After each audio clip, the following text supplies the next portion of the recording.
मिनिटामध्ये आपली सेवा उरकून घेऊ.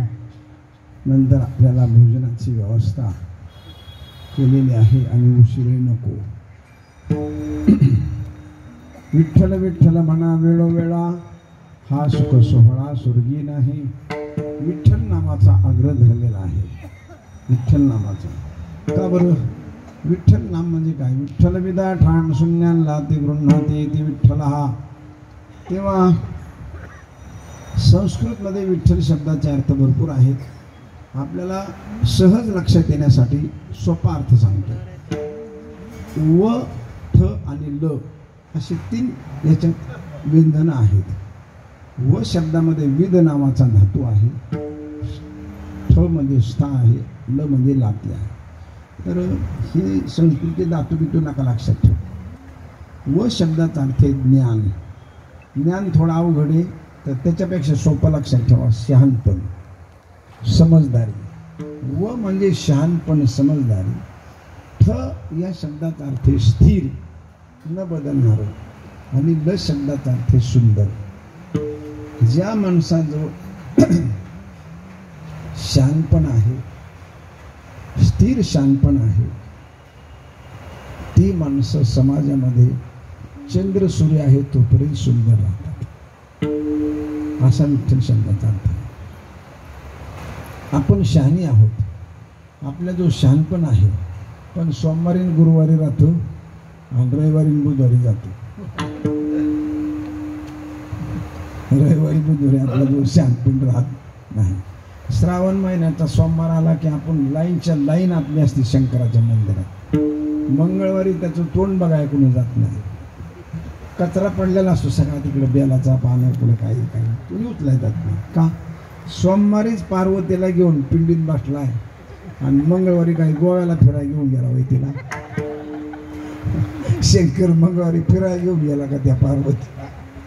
पण आपलं शहाणपण हे जुम्मे की जुम्मे सतत नाही, मोसम धरून. अहो माणसं बोलताना सुद्धा असं सहज बोलते. हे अरे रामाच्या पारी असं बोलू नाही. सकाळ सकाळ असं बोलतेत का? मला सांगा, माझा प्रश्न त्याला असा विचारा, रामाच्या पारी असं बोलू नाही मग दुपारच्या पारी कुऱ्हाडीने मारावा का? कुऱ्हाड हातात घेऊन जावा का? अरे कोणताही प्रहर असला तरी चांगलंच बोलावा, हा सिद्धांत आहे. त्याला आज एकादशी आहे वेड्या, असं काय बोलत तू? मग आमोशाला मारामारी करायची का? आमोशाला करायची का पौर्णिमेला करायची? अरे एकादशी असू नाही तर अमावस्या असू, केव्हाही माणसाचा आचार विचार उच्चार वागणं छान असलं पाहिजे, हा सिद्धांत.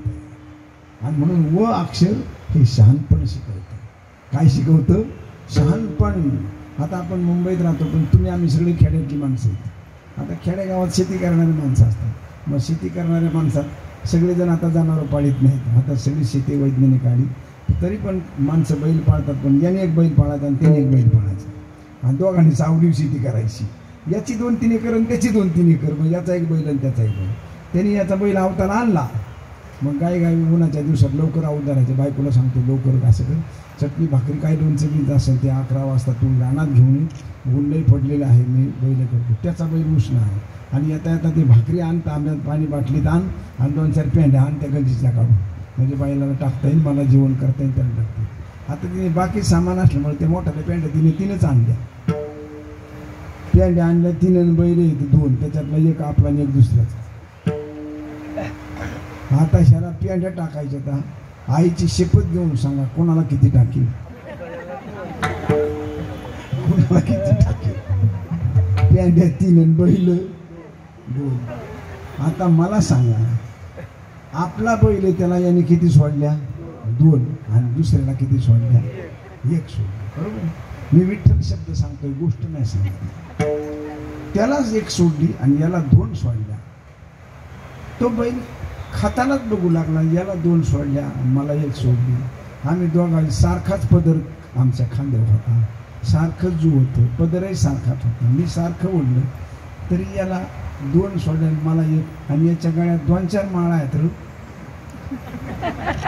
तो बैल म्हणतो 2-4 माळा, नाकापासून गण लावलाय, सकाळीच तू काकडा करून आला ना, असं करून वागला.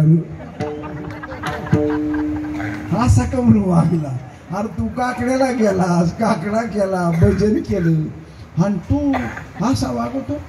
त्याला 2 टाकी 2, मला 1 टाकी 2 झालं? मला सांग, हे चालेल का? हा माझा प्रश्न. आणि मंदिरात पुन्हा पाया पडायला जायचं, गर्दी करायची मंदिरात. अरे कशाला पाया पडायला जातो? मंदिरात पाया पडायला जाण्याऐवजी आपल्या घराचं मंदिर कसं बनवून याचा विचार कर ना. ह्याचा विचार कर. आपल्या घराचं मंदिर, याला जर ह्या माणसानं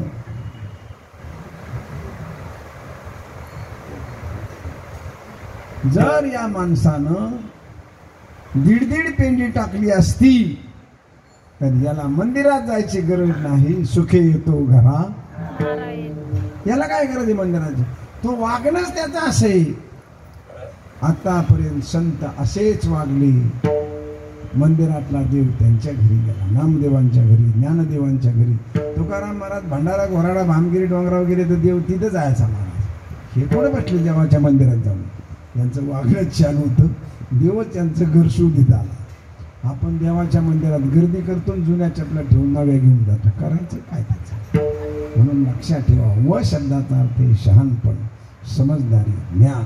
आणि ती समजदारी सतत स्थिर असली पाहिजे, बदलली नाही पाहिजे, सतत स्थिर. यासाठी तुम्हाला एक छोटीशी 1 मिनिटात गोष्ट सांगतो.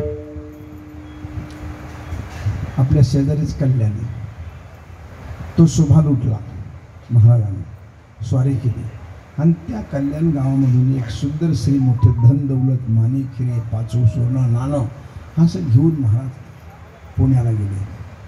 सरदार मंडळी गेली. महाराजाच्या पुढे खजिना ओतला गेला, सगळा मोजला गेला. महाराज खुश झाले, म्हणजे संपलं नाही. म्हणजे अजून एक खजिना आहे. मेणा पुढं आणला. त्या मेण्यामधून एक स्त्री उतरवली गेली, पडदा बाजूला सारला, सुंदर स्त्री उतरवली गेली. महाराज बघू लागले, अरे हे काय संपत, हे कसं काय? नाही म्हणले, महाराज तिला कल्याणच्या सुभेदाराची ही सुंदर मुलगी ही आपल्यासाठी आणलेली आहे. महाराजांना वाईट वाटलं, एवढे दिवस माझ्याजवळ राहून माझा स्वभाव कळला नाही. ठीक आहे, पण आता केले त्यांनी काम, असू द्या. महाराजाने त्या मुलीला नखशिकांत बघितलं, पण पाहत असताना तिचं सौंदर्य जे बघितलं, तिच्यामध्ये जिजाबाईला बघितलं. कोणाला पाहिलं? स्वतःच्या जिजाबाईला, आईला बघितलं तिच्या. अशीच असते सुंदर आमची आई, अशी असती तर आम्ही यापेक्षा अजून सुंदर जन्माला आलो असतो. पाटोळा आणला, भरजरी शालू आणला, साडी आणली, तिचा गौरव केला आणि तिला आहे त्या घरी, तिच्या बापाच्या घरी मानापानानं पाठवून दिलं. माझा गोष्ट आपल्याला माहिती आहे, माझा सिद्धांत असा आहे. शिवाजी राजाजवळ सौंदर्य होतं, तारुण्य होतं, एकच घर नव्हतं, अनेक राजवाडी होते, अनेक किल्ले. कोणत्याही किल्ल्यावर त्याला ठेवता आला असतो. द्विभार्या प्रतिबंधक कायदा नव्हता तेव्हा, अनेक स्त्रिया राजे करू शकत होते. तारुण्य आहे, द्विभार्या कायदा नाही, राजवाडा आहे, सगळ्या सोयी आहेत, स्वेच्छा आहे. हे सगळं असून सुद्धा शिवाजी महाराज आपल्या जिच्याबरोबर लग्न झाले, तिला सोडून दुसऱ्या कोणत्याही बाईला जर आई पाहत असतील तर ही वृत्ती फक्त साधूजवळच राहते. महाराज, पराव्या नारे माऊली हे गेले नेमून ठाईचे. दुसऱ्या बाईमध्ये आई पाहणं हे फक्त साधूलाच जमतं. आणि म्हणून संतामध्ये राजा कोण? तर ज्ञानियांचा राजा. संतातले राजे हे ज्ञानेश्वर महाराज होते. आणि राजे लोकातला संत कोण? तर शिवाजी महाराज हा राजातला संत. राजातले संत कोण? राजा संत नसतो, पण छत्रपती शिवाजी महाराज राजातले संत होते. आणि म्हणून अशी वृत्ती, ही कशाची वृत्ती आहे? हे वी म्हणजे ज्ञान, शहाणपण, समजदारी. आणि ते शहाणपण स्थिर. हे शहाणपण कसं आहे? स्थिर शहाणपण आहे, न बदलणार आहे. आणि म्हणून हे स्थिर शहाणपण असल्यामुळे अशा देशातली एक ग्रामपंचायत नाही